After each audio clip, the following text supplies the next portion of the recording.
For this more than 60-year-old Charu Sharadha of Nedumangadu, Thiruvananthapuram, this Christmas was a gloomy and traumatic one. This was because those 20 or so street dogs she had been feeding and caring like her own children for more than 7 years were snatched away from her by Nedumangadu Municipality authorities. Later, when Charu Sharada came to know that they were locked up in a hall at Nedumangadu Veterinary Hospital without proper food or water, she was devastated. They were taken away in the name of rabid vaccination by dog catchers deputed by the municipality. According to sources, some dog haters and a bunch of locals had complained to the municipality against this poor lady. Their main complaint was that the dogs would chase or scare school children who passed through the footpath where the old woman is seen most of the time with her dogs cuddling against her. But activists of People for Animals and NGO say that many students were seen going to this woman with sweets and taking a look at the dogs.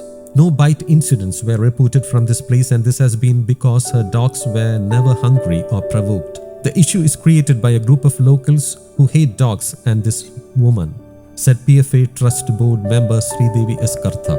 It may be recalled that even the Supreme Court had observed that street dogs can turn violent if they don't get proper food and water. Charu Sharada picks rags, old newspaper cardboards from roadside and households and sell them for livelihood. She has no home. She rests on the footpath near SBI and sleep in front of some shop.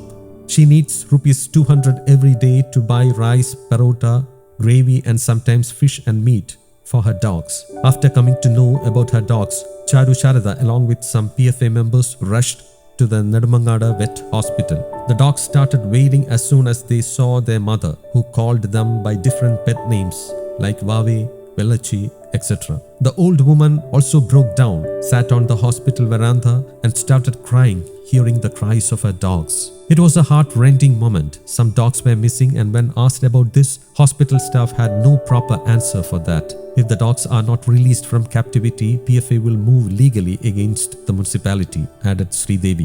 Nedumangadu Municipality Health Supervisor Ajay Kumar said that decision to separate the dogs from her was taken to relocate her to some other place. We have been receiving a lot of complaints against her. Some people and children are scared of dogs. Though no bite incident has been reported, we can't take risk. If any dog bites, locals may even destroy our office, he said. The dogs will be shifted to some shelter or released into some other wards in a day or two. As of now, we send our workers to give them food and water, he said on Monday. In between, an attempt was also made by the old woman's rivals to brand her as a mentally unstable person. She was forcefully taken to Perurkada Mental Hospital, but the doctors there discharged her as she was found to be sane. Does this poor old woman and her loving dogs deserve such a punishment?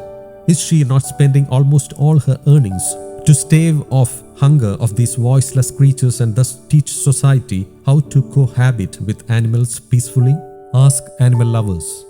While the dogs locked up in the vet hospital have been reportedly showing behavioral changes due to separation from their Charu Sharada mother, as well as lack of food and water.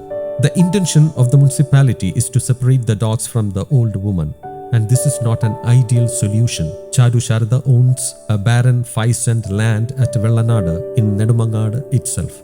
If the central or state government could build a small house for her here under any of their housing schemes, this oldie and her doggies will be able to live peacefully there forever, say animal activists. News Desk, Kaumudy Global.